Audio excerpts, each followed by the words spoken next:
Hello guys, Rudra education hub में आपका फिर से एक बार स्वागत है। इस वीडियो में हम बात करेंगे वर्ग 3 के रिजल्ट से जुड़ी हुई महत्वपूर्ण अपडेट के बारे में। ठीक है, साथ ही हम बात करेंगे कि आपका वर्ग 3 का रिजल्ट अभी तक क्यों नहीं आया है, क्या कारण है, तथा वर्ग 3 के रिजल्ट में कौन कौन से कोर्ट केस लगाए गए हैं जिसके कारण आपका रिजल्ट विलंब हो रहा है।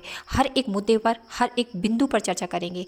ठीक है, आप वीडियो में अंत तक बने रहें ताकि आपके हर एक डाउट को हम क्लियर कर सकें। इससे पहले अगर आप हमारे चैनल पर नए जुड़े हैं तो चैनल को प्लीज़ सब्सक्राइब कर लें ताकि आपको हर एक अपडेट आपके पास पहुंचती रहे। और अंत में हम यह भी बात करेंगे कि आपका कट ऑफ क्या रह सकता है, सटीक कट ऑफ के बारे में हम चर्चा करेंगे। तो चलिए वीडियो को स्टार्ट करते हैं और जानते हैं वर्ग 3 के रिजल्ट के बारे में। तो जैसा कि आपको पता है कि वर्ग 3 का रिजल्ट अभी तक नहीं आया है और आपका एग्जाम हुए लगभग 2 महीने कंप्लीट होने को है और अभी तक आपका रिजल्ट नहीं आया है। इसके आगे कई एग्जाम EMPSB द्वारा कराए गए हैं और उनके रिजल्ट भी दे दिए गए हैं। तो चलिए हम जानते हैं वर्ग 3 के रिजल्ट में देरी होने का सबसे महत्वपूर्ण कारण क्या है। तो वर्ग 3 का रिजल्ट सबसे जो महत्वपूर्ण कारण है इसमें कोर्ट केस का लगना। बहुत सारे अभ्यर्थियों द्वारा विभिन्न प्रकार के कोर्ट केस लगाए गए हैं जिसलिए वर्ग 3 का रिजल्ट अभी तक नहीं आ पाया है। तो हम हर एक कोर्ट केस के बारे में चर्चा करेंगे। तो सबसे पहले हम जानेंगे कर्णिका 7.7 का। जो आपका कर्णिका 7.7 का कोर्ट केस लगाया गया है, यह क्या है। तो कर्णिका 7.7 का कोर्ट केस विशेष स्पेशल एजुकेशन डिप्लोमा से संबंधित था, जहां पर कई अभ्यर्थी ऐसे थे जिनके पास में जो स्पेशल एजुकेशन डिप्लोमा नहीं था, फिर भी वो किसी भ्रमवश नहीं समझ पाए और उन्होंने उसमें हाँ टिक कर दिया, और नहीं था तो हाँ टिक कर दिया, था तो नहीं टिक कर दिया, और वो इस चीज़ को बिल्कुल भी समझ नहीं पाए। बाद में जब उन्हें यह ज्ञात हुआ कि उन्होंने ऑप्शन में गलत फिल कर दिया है तो वो कोर्ट के पास गए और उन्होंने कोर्ट केस किया कि आपको उस लिंक, आपके द्वारा वो लिंक पुनः रीओपन कर दी जाए ताकि वो अपनी जो भी गलती हुई है उसमें सुधार कर दें। ठीक है, तो जो कोर्ट केस अभ्यर्थियों के लिए वो जो लिंक थी वो दोबारा रीओपन करी गई और उन लोगों ने उसमें सुधार किया। लेकिन फिर भी इसके बाद भी कई अभ्यर्थी रह गए तो उनने फिर से एक बार पोर्टल लिंक रीओपन करने की बात कही और फिर से EMPSB और कोर्ट के द्वारा जो लिंक थी वो फिर से रीओपन करी। तो इसके बाद वो आपका जो कर्णिका 7.7 का कोर्ट केस था जो स्पेशल एजुकेशन डिप्लोमा से संबंधित था, उसका फाइनल अब जो भी मुद्दा था सॉल्व हो चुका है और जो भी अभ्यर्थियों ने जो गलत टिक किए थे उन्होंने अपनी गलती पर सुधार कर लिया और ये मामला आपका लगभग अब ख़त्म हो चुका है।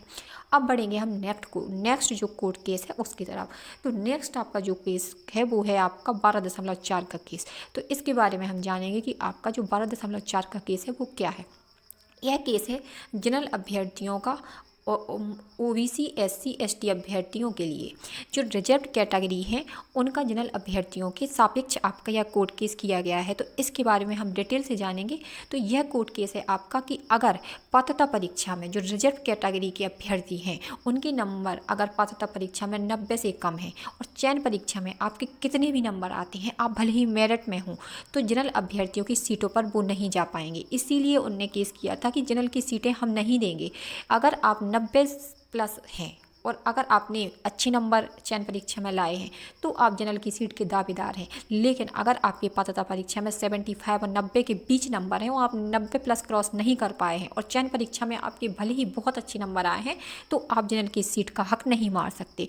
तो ये 12.4 का कोर्ट केस किया गया था जिसका लगभग निपटारा अभी 20 फरवरी को लगभग समाप्त होने को है। ठीक है, तो ये कोर्ट केस भी आपका समाप्त हो जाएगा। अब बात करते हैं आपका जो अगला केस वर्ग 3 के रिजल्ट के ऊपर लगा हुआ है, जो वर्ग 3 के रिजल्ट को रोके हुए है, वह है आपका अतिथि शिक्षकों से संबंधित। तो चलिए इस कोर्ट केस के बारे में भी हम डिस्कस करेंगे।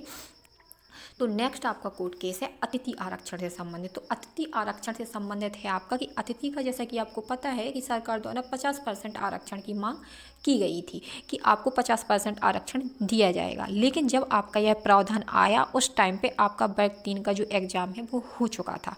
तो जो अतिथि आरक्षण वाले अभ्यर्थी हैं या जो अतिथि भाई बहन है वो ये कह रहे हैं कि इसी भर्ती में आपको जो अतिथि का 50% का आरक्षण है वो दिया जाए। तो उनने जाकर के कोर्ट में इस केस किया कि हमें वो आरक्षण इसी भर्ती में प्रदान किया जाए। तो आपका यह अतिथि आरक्षण से संबंधित कोर्ट केस भी अभी पेंडिंग में डला हुआ है और क्लियर नहीं हुए। तो यही बहुत मुख्य वजह है कि आपका वर्ग 3 का रिजल्ट अभी तक नहीं आया है और कहीं ना कहीं वो आपका अभी भी आने की संभावना बहुत कम दिख रही है। अब हम एक नेक्स्ट मुद्दे की बात करेंगे कि इन सभी कोर्ट केस के चलते आपका रिजल्ट कब तक आ सकता है। तो मैं निश्चित तौर पर आपको बता दूँ कि फरवरी में तो आपका रिजल्ट बिल्कुल भी किसी भी तरीके से बिल्कुल भी नहीं आएगा। तो कब आएगा, शायद हो सकता है आपका जो मार्च है, मार्च में लास्ट में आपका जो हर एक कोर्ट केस निपटने के बाद ही आपका रिजल्ट मार्च लास्ट में आपको देखने को मिल सकता है। हो सकता है वो अप्रैल भी चला जाए, लेकिन फरवरी में तो किसी भी स्थिति परिस्थिति में आपका रिजल्ट देखने को नहीं मिलेगा। यह मैं बिल्कुल बिल्कुल सटीक बात बता रही हूँ, ठीक है। तो ये आपके रिजल्ट से जुड़ी हुई अपडेट हो गई है।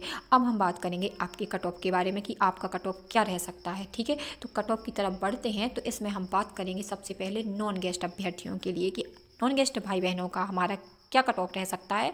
तो सबसे पहले हम जानेंगे जनरल अभ्यर्थियों के बारे में कि अगर आप जनरल के अभ्यर्थी हैं और आपके नंबर 70+ हैं तो आप निश्चित तौर पर सेलेक्ट होंगे और आप चयन परीक्षा में फाइनली मेरिट में शामिल होंगे। अब हम बात करते हैं ओबीसी अभ्यर्थी। तो ओबीसी के यहाँ पर तो आपका जो कट ऑफ है 68 से 71 तक देखने को मिल सकता है। और अगर आप ईडब्ल्यूएस के अभ्यर्थी हैं तो ओबीसी और ईडब्ल्यूएस में आप बहुत ज़्यादा डिफरेंस देखने को नहीं मिलता है, तो आपका 68 से 70 आपका कट ऑफ देखने को मिल सकता है। एससी कैटेगरी के अभ्यर्थियों के बारे में हम बात करते हैं तो 62 से 64 आपका कट ऑफ देखने को मिल सकता है। वहीं अगर एसटी के बारे में बात करते हैं तो आपका 58 से 61 तक कट ऑफ देखने को मिल सकता है, ठीक है। तो वर्ग 3 इसके मुद्दे से जुड़ी हुई हर एक बात को मैं डिस्कस कर चुकी हूँ। आपका रिजल्ट क्यों नहीं आया है, कौन कौन से कोर्ट केस लगे हुए हैं, और नॉन गेस्ट कट ऑफ को भी मैं डिस्कस कर चुकी हूँ। अगर आप इसी तरीके से गेस्ट कैटेगरी का कट ऑफ चाहते हैं तो हमें कमेंट्स बॉक्स में कमेंट करें, मैं आपको सटीक कट ऑफ बताऊँगी, ठीक है। आप हमारे चैनल से जुड़िए, इसके लिए आपका धन्यवाद। हमारे चैनल को लाइक करें, सब्सक्राइब करें। चैनल से जुड़ने के लिए आपका धन्यवाद।